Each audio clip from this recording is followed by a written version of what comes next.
Hi class, welcome to Chapter 11, the fat-soluble vitamins.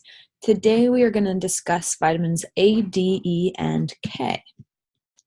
The fat-soluble vitamins are different from the water-soluble vitamins in quite a few ways.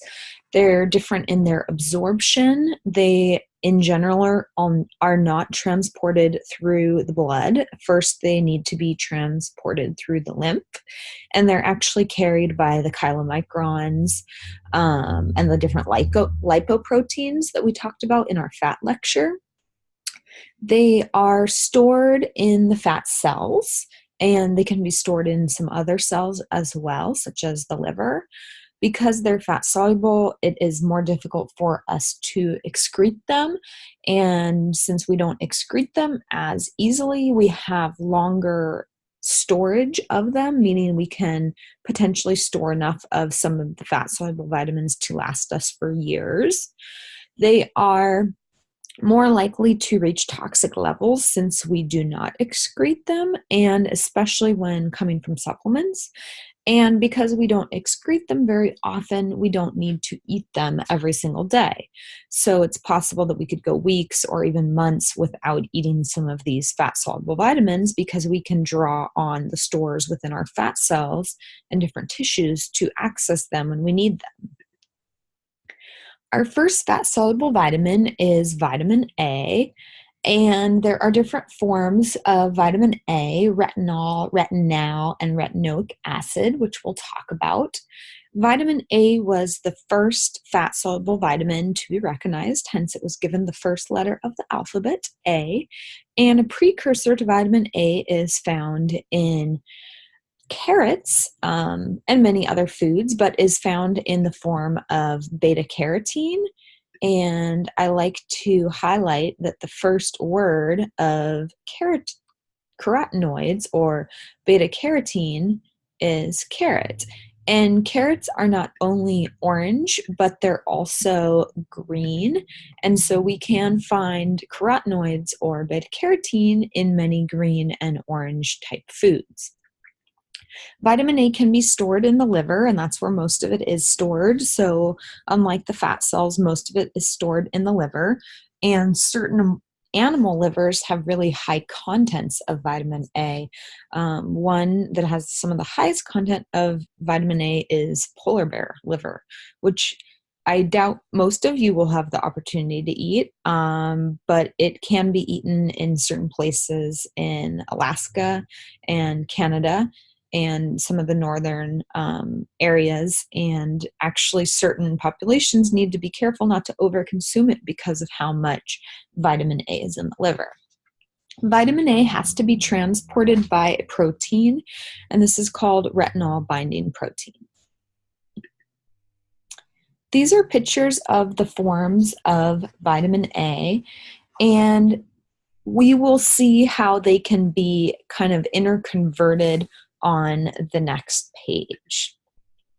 So beta-carotene, I mentioned, did come from carrots, but it also comes from many plant foods of different colors: greens, oranges, some yellows, etc. And if we're consuming beta-carotene from foods, we can convert this to retinal, and retinal participates in vision. Retinal can be converted to something called retinoic acid, which is very important for growth, especially of cells and during childhood. And retinal can also be converted into retinol, which is important for reproduction.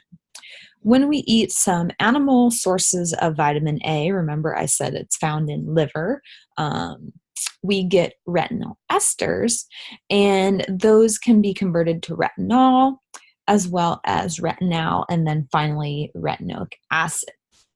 Retinol supports reproduction as well as plays a role in protein synthesis. Functions. So retinal has to do with vision. So perhaps your parents told you to eat your carrots so that you had good vision. Well, they were not entirely wrong, because beta-carotene can be converted to retinal.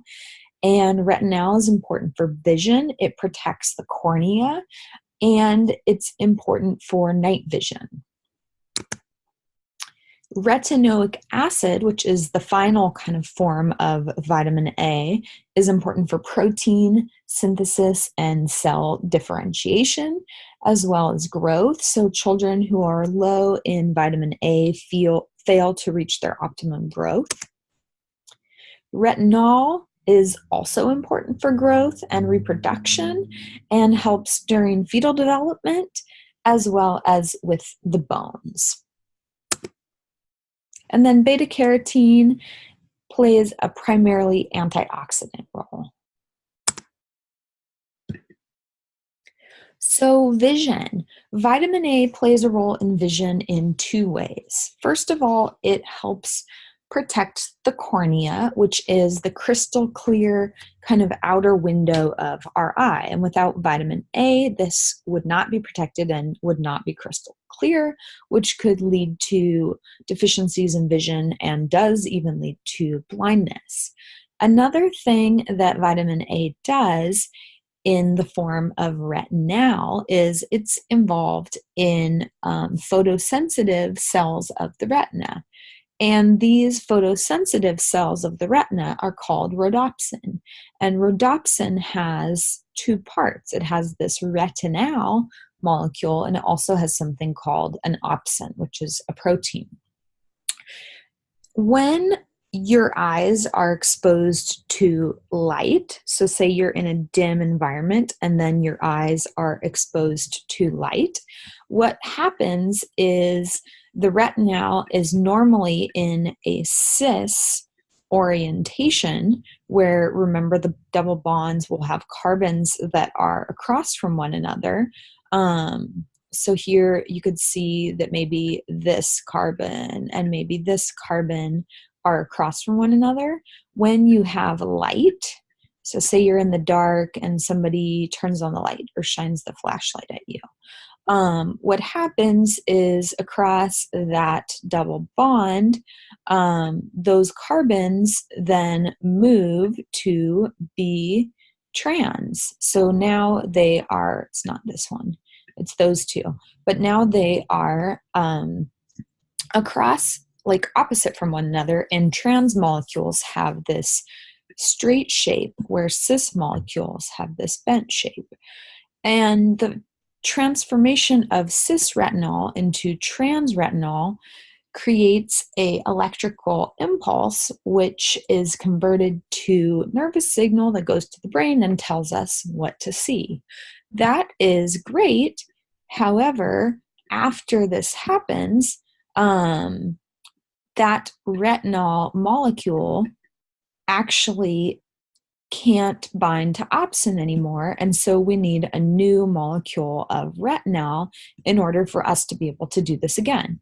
And so what can happen in night blindness is people who are vitamin A deficient don't have an endless supply of retinol, and so it's possible that they don't have retinol in the first place, so they're definitely not converting cis to trans, or they don't have enough retinol to replenish the retinol once it's been converted from cis to the trans molecule, because then it separates from the opsin.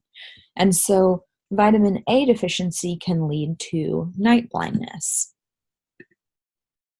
Vitamin A also plays an important role in protecting the mucous membranes, and this is one of the largest roles of vitamin A. It helps with the development and differentiation of the epithelial, the mucus cells, and the goblet cells, and these all secrete and synthesize mucus, which helps protect the lining of our esophagus, our stomach, our gastrointestinal tract, etc. It also helps protect our skin from damage to sunlight and protects from some of the UV rays in the sun. Since vitamin A protects our skin, you could imagine in cases of vitamin A deficiency, there are some skin implications. And so one of the skin implications is called keratinization. And this is where you have these tiny little bumps all over the skin. You can have dry skin, you can have flaky skin. Your skin may not heal as well after an injury. Vitamin A deficiency also plays a huge role in immunity. And so, vitamin A supports immune function and inhibits replication of many viruses. Measles is a big example, and worldwide, measles can kill 250 children a day. So, it's a really big problem in developing countries. I didn't mean worldwide. 450 a day, I meant in each individual developing country, that's how many could be dying a day. And then vitamin A also plays a role in HIV and pneumonia. So having adequate vitamin A helps fight off these infections. I mentioned blindness. So vitamin A deficiency is the leading cause of preventable blindness worldwide. And it affects, millions and millions of people. And unfortunately, once they go blind, their quality of life significantly declines and they're at risk for other injuries, infections, diseases, morbidities, and generally have shortened lifespans. Vitamin A toxicity. So it is possible to have vitamin A toxicity as it's a fat-soluble vitamin and is stored. And we don't generally see toxicity from normal foods, so you're not going to overeat carrots and develop vitamin A toxicity, but it is possible to get toxicity from supplement forms because supplement forms are concentrated and highly absorbable, and they can just lead to much higher levels. When you overconsume supplement forms of vitamin A, it can interact with vitamin D and cause bone defects. If a woman is pregnant and has too much vitamin A, it can cause damage to the baby and can cause some birth defects in the face as well as the ear. Some babies with vitamin A toxicity are born with misshaped ears or without ear canals at all. And it can cause liver damage, it can interfere with blood clotting, etc. While vitamin A can be a treatment for acne, excessive amounts of vitamin A don't help with acne. Vitamin A sources. So it is found in liver, and that's where most of it is stored. And 1 ounce of beef liver has 3 times the RDA, which is great if you're vitamin A deficient, but if you are a pregnant woman, you may not want to be consuming a lot of liver because you could get too much vitamin A. It's also in dairy products. It does occur naturally in full-fat dairy products, but since it's fat-soluble, if you're consuming low-fat or fat-free dairy products, it has to be added back in because it will be lost in the fat. And it comes from fish oil, butter, eggs as well. Beta carotene, I've got green and orange here, and so it comes from green and orange-ish vegetables. RDA, you do not have to memorize the RDA. You should know that there is an upper level. And so how vitamin A is expressed as far as amounts, it's expressed as retinol activity equivalents. And this is because our body can make active vitamin A from different retinoids and carotenoids, such as beta carotene.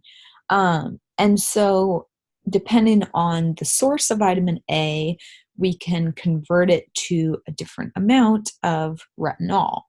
So, for example, 1 microgram of retinol is equivalent to 1 retinol activity equivalent because retinol equals retinol. However, in order to convert beta carotene to retinol, you actually need 12 micrograms of beta carotene to make 1 retinol activity equivalent. And I do have this little video that explains this a little bit, the fact that beta carotene, only a small percent is converted to retinol.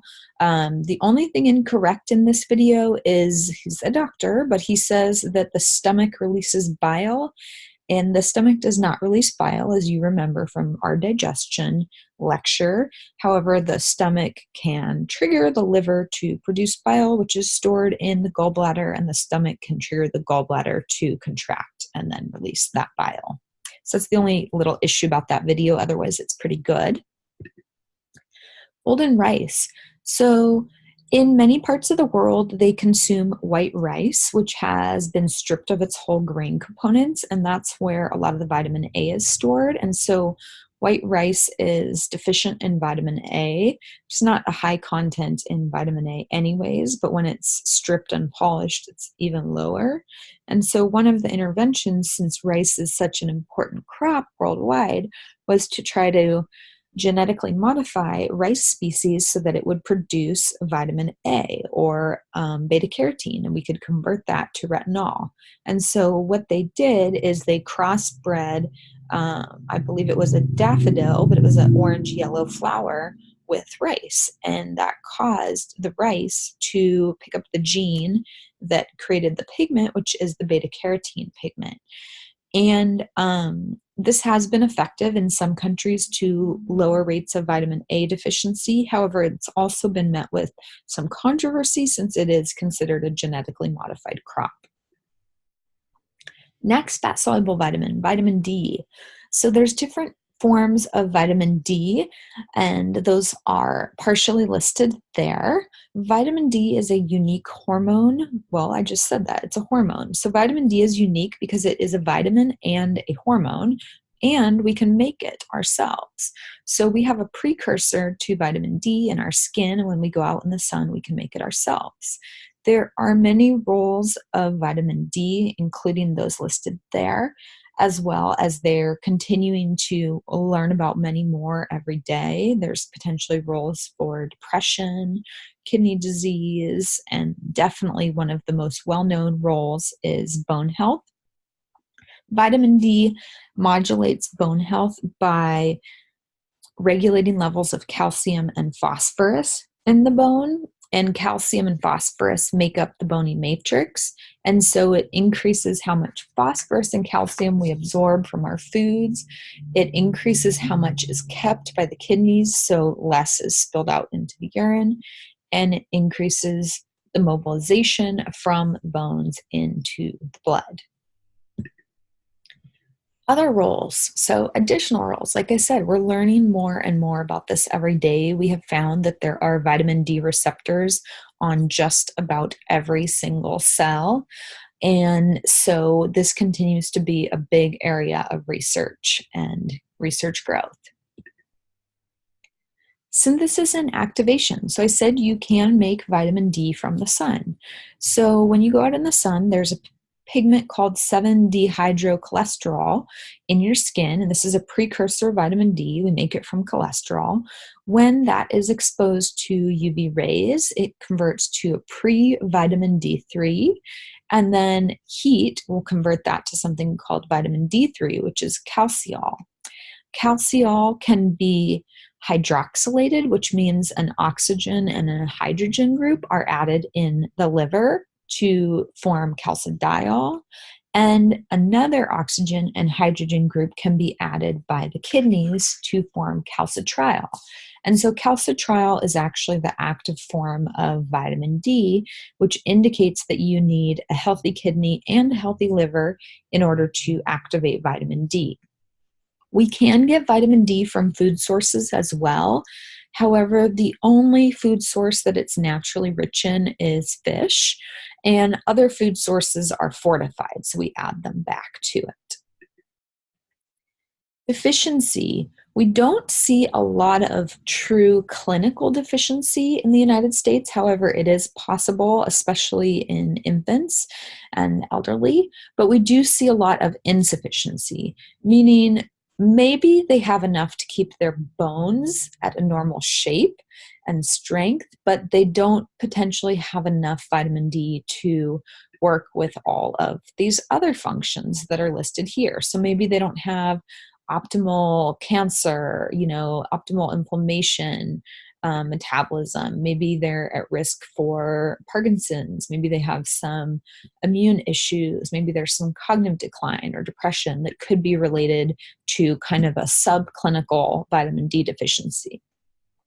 In a severe vitamin D deficiency, the bone will primarily be the most visible thing affected. And so when we see vitamin D deficiency in children, it is referred to as rickets. And this is common among children in Tibet, Mongolia, the Netherlands. And it's not that common in the United States, but it can occur in children who are primarily breastfed and not supplemented with vitamin D, children who are born to African American mothers who do not supplement themselves with vitamin D, etc. And so it is possible to see it in the United States, but it causes a weakening of the bones, so much so that when the child or infant stands, over time those bones actually bend and their form is bent out versus straight. So children will commonly have bowed legs, and this deformity can last a lifetime. You can have some correction, but it actually can last a lifetime. Osteomalacia in adults is a weakening and softening of the bones, and this can also look similar. So you can see bowing of the legs, you can see bending of the spine. It's most common in adult women and can have a lot of overlap with osteoporosis. Deficiency is more likely in elderly populations as well as infants, which I already mentioned, but elderly cannot produce as much vitamin D from the sun because they don't have as much of the precursor in their skin, and that reaction is not as efficient. Also, elderly tend to cover up when they go out in the sun as they're concerned about risk of skin cancer, and certain elderly people may not be mobile. Perhaps they have a disability or they're living in a nursing home and not having a lot of access to the sun. So we do see a lot of deficiency in elderly, and then certain geographical locations that don't see as much sun can also have deficiencies, and there can even be seasonal deficiencies. So Alaska and some of the northern areas in wintertime may not see sun except for 4 hours a day, and it is possible to develop seasonal vitamin D deficiencies. This is a picture of a child with bowed legs on the left. These are obviously not as severe as in the x-ray. And then this child on the right has beaded ribs, which means as the bones have formed, they have formed poorly and they haven't completely attached to the cartilage. And so they don't have this normal straight appearance in the rib cage. Vitamin D toxicity is common. Well, it's not as common, but it is possible, and it is one of the most common vitamin toxicities from the fat-soluble vitamins out there. So it is possible to have vitamin D toxicity. You will not get a vitamin D toxicity from going out in the sun. So our production of vitamin D from the sun is very highly regulated, and we will not overproduce vitamin D from the sun. If we do consume too much vitamin D, primarily in the form of supplements, you'd have to eat an excessive amount of fish to get too much. But it could lead to high blood calcium levels because remember I said it reduced excretion of calcium, it increased absorption of calcium. And when we have high levels of calcium circulating in our bloodstream, that calcium has to go somewhere. And so it ends up depositing in our soft tissues such as the kidneys, the liver, the heart, the lungs, tissues around the joints, and the blood vessels. And instead of depositing in the bone, instead we form these tiny little crystals of calcium, which are hard like bone, all around the body. And this can happen anywhere. It can be physically painful, it can lead to infection, it can lead to cell death, it can lead to heart attack, artery disease, etc. Immobility with joints. This is a picture of calcification in the bones of the hands, which is going to lead to severe arthritis like pain, might even lead to physical kind of malformations and inability to be able to perform activities of daily living. So sources of vitamin D, we already established that we could get it from the sun. It's also in fish and fortified foods. It does occur to an extent in liver, as many of the fat-soluble vitamins do. And it can also be found in some mushrooms. Milk is fortified with it, and so if you're drinking 2 or 3 glasses a day of milk, you'll be able to get enough vitamin D. If you are trying to get your vitamin D from the sun, you should know that vitamin D synthesis is impaired by sunscreen or wearing clothing that covers your skin. So even SPF 8 will restrict your ability to make vitamin D. But if you're not wearing sunscreen or covering up your skin, generally speaking, 15 to 20 minutes a day in the sun is enough to synthesize all the vitamin D you need, unless you're elderly. RDA, the only thing I would point out on this is that the RDA does increase with age after 70, and there is an upper level at which risk of toxicity is going to be a lot more common. Next, fat-soluble vitamin, vitamin E. So vitamin E comes in the form of tocopherols, and there are actually many types of tocopherol, but alpha tocopherol happens to be the form in the human body that has the most vitamin E activity. And the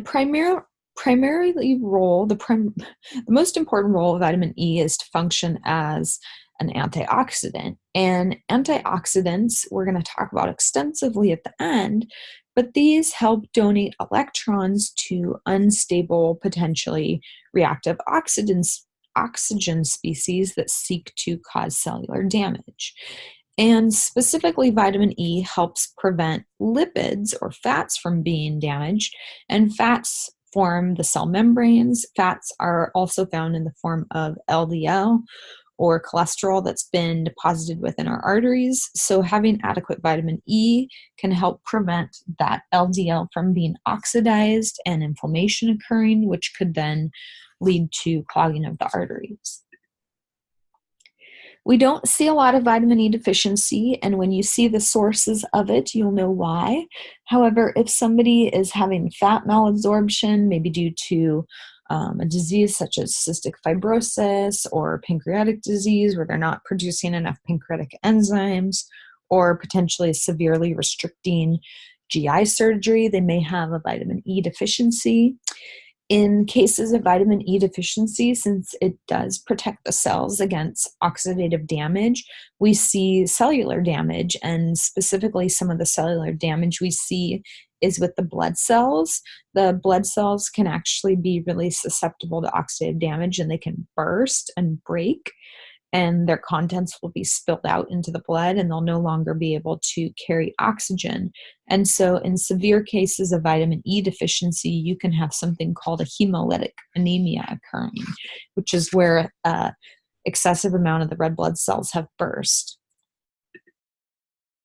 Vitamin E toxicity, we do not see this very much. Again, this would only come from supplement sources, not from food sources, but it could interfere with blood clotting cascade, and in that way it could lead to bleeding. Sources of vitamin E. So we do find a lot of this in plant oils, so olive oil, canola oil, safflower oil, sunflower oil, wheat germ oil, and oils are so widespread through our cooking, especially in standard American diet, that we don't see a lot of deficiencies. There are other good sources as well that you can see there. There is an upper level for vitamin E, but the upper level is much, much higher than the RDA, so it's generally not met or exceeded by people unless they're taking high-dose supplements. And interestingly enough, since vitamin E serves as an antioxidant, they would think that giving really high levels of vitamin E might protect people from oxidative damage, such as in lung cancer, but they actually found that really high-dose supplements of vitamin E made lung cancer worse. So you should always be cautious with your supplement dose and always talk to your doctor first and never exceed the UL. Next, vitamin K. So last but not least, vitamin K. Vitamin K, kind of like some of the other vitamins, has multiple different structures. And we have phyloquinones, which are K1, menaquinones, which are K2, and menadiones, which are K3. The most activity in our body is from vitamin K1 and K2. Vitamin K1 primarily comes from leafy greens and plays a significant role in blood clotting.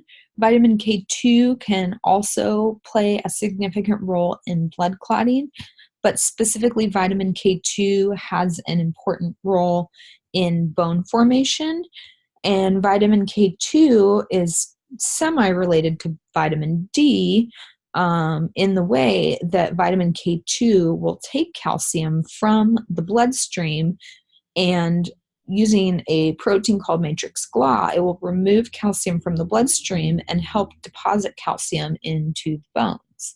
It also stimulates osteocalcin, which is an important protein for bone growth and calcification of the bones. Vitamin K in the blood clotting process. So our blood cannot clot in vitamin K, and if our blood cannot clot, we would actually bleed to death. And so for that reason, it's important that we have vitamin K. You don't have to memorize this pathway for purposes of this class, but other classes you may want to know it.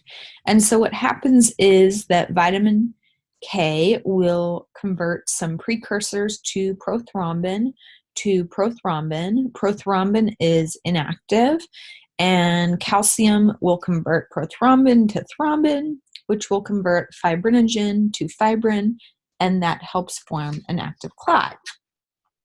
And so this is, for example, if we have a surgery, we need our blood to clot. If we fall and skin our knee, we need our blood to clot. So vitamin K is essential for the blood clotting process. Without blood clotting, if we got a cut, we would continue to bleed and have no way of stopping it. We don't see a lot of vitamin K deficiency, meaning we don't see a lot of deficiency arising from people not eating enough, because generally people tend to eat enough vitamin K.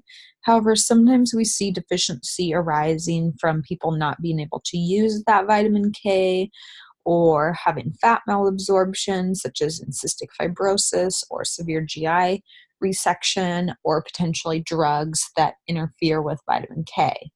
And like I said before, if we don't have vitamin K, our blood will not clot and will be at risk for hemorrhaging, which is excessive bleeding when the blood doesn't clot. We can actually make vitamin K in our large intestine. It's made for us. The form is vitamin K2 by some of the bacteria in our large intestine. However, it's not that much of our total vitamin K intake. And so when newborns are born, since generally speaking, they have very sterile, not 100% sterile, but very kind of weakly colonized GI tracts, they're not producing sufficient vitamin K in their large intestines, and most newborns aren't fed, kale off the bat or some of these other food sources of vitamin K. And so they're given an injection of vitamin K at birth, and this allows them to have enough vitamin K so that their blood can clot if they were to experience any sort of traumas or need a surgery, while they wait for their body to start to make some of its own vitamin K via intestinal fermentation in the large intestine, as well as they can get some vitamin K through the breast milk or formula from however they're being fed. Vitamin K toxicity. So this, again, is not common unless you're taking supplements. So kind of a bottom line here is that food sources are great and supplement sources could potentially cause harm. There's not an upper level for vitamin K. However, if you were taking a blood thinning medication, which are actually pretty commonly prescribed, so something like Coumadin or warfarin or even aspirin is sometimes prescribed on a low dose basis to thin the blood, and you're eating a lot of vitamin K, the vitamin K you're consuming can counteract the effect of that blood thinning medication and can cause your blood to clot more rapidly, more frequently than what would be expected based on the dose of the medication, which can cause some issues. Sources of vitamin K. So as I mentioned, it is made in our digestive tract by bacteria. It's stored in the liver, so if we eat liver, we can get some vitamin K. It's from leafy greens, cruciferous vegetables, milk, soybean oil, canola oil. It also occurs in hard cheeses and duck liver and something called natto, which is a fermented soybean product. The RDA is 90 for women and 120 micrograms for men. And these are some pictures of hemorrhaging and blood thinning medication. And so when somebody has too much of a blood thinning medication, they can bleed or hemorrhage. Or when somebody does not have enough vitamin K, they can bleed or hemorrhage.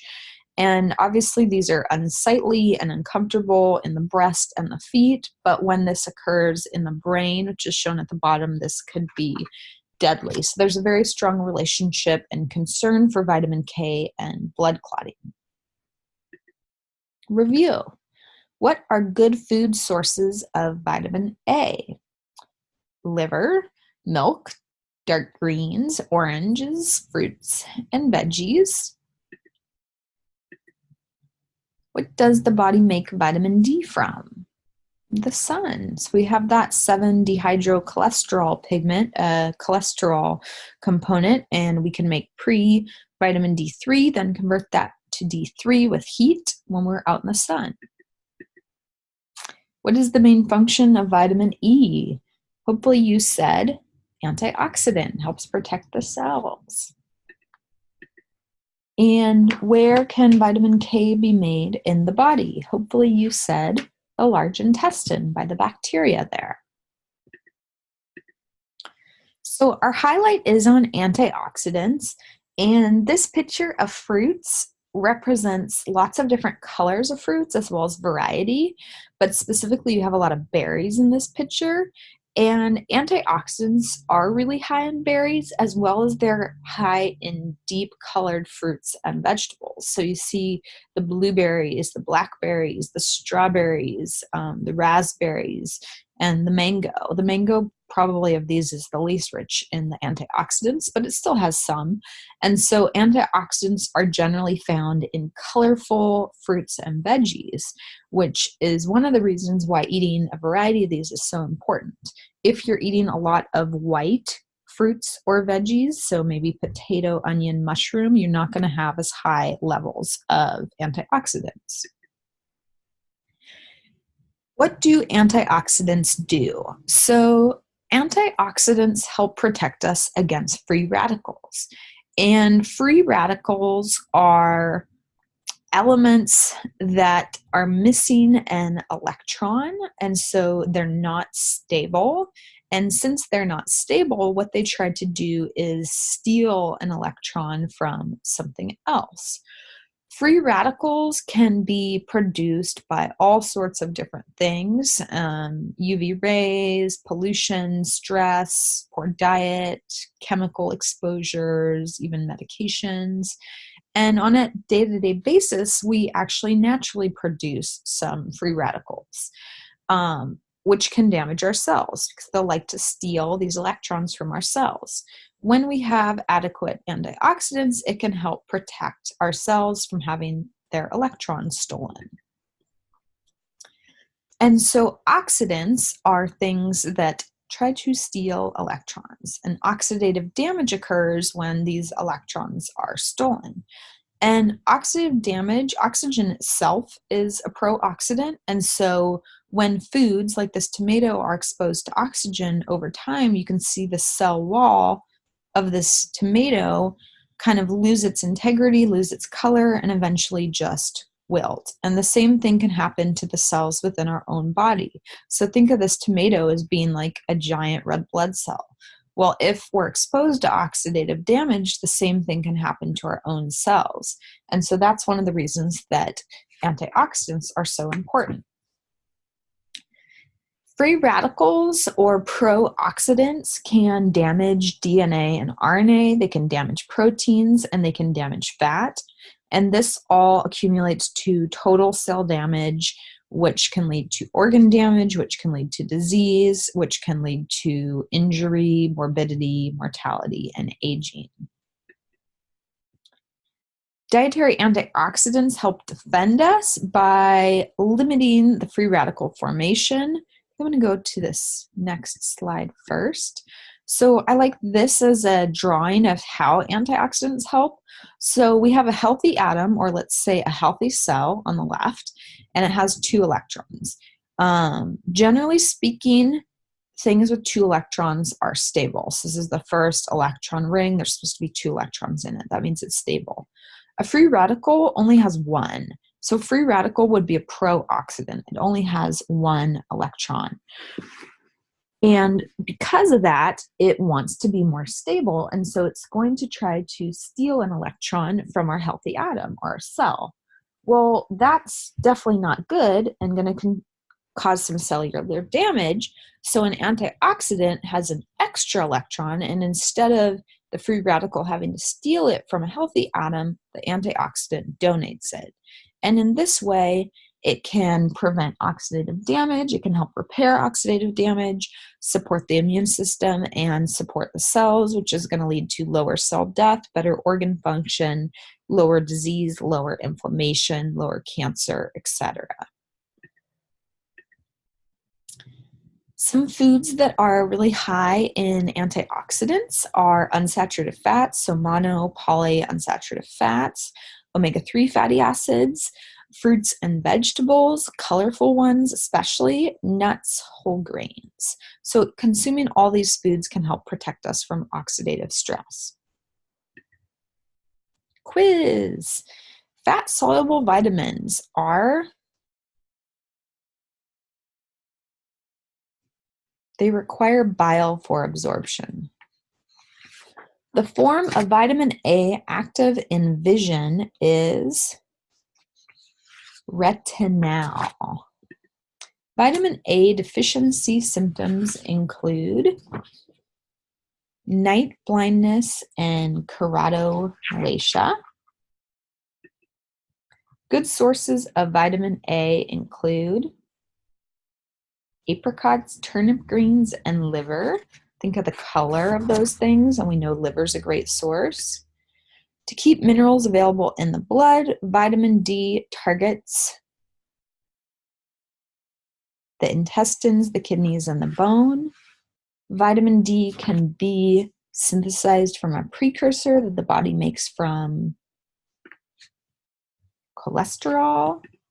Vitamin E's most notable role is protecting lipids against oxidation, specifically LDL and cell membranes.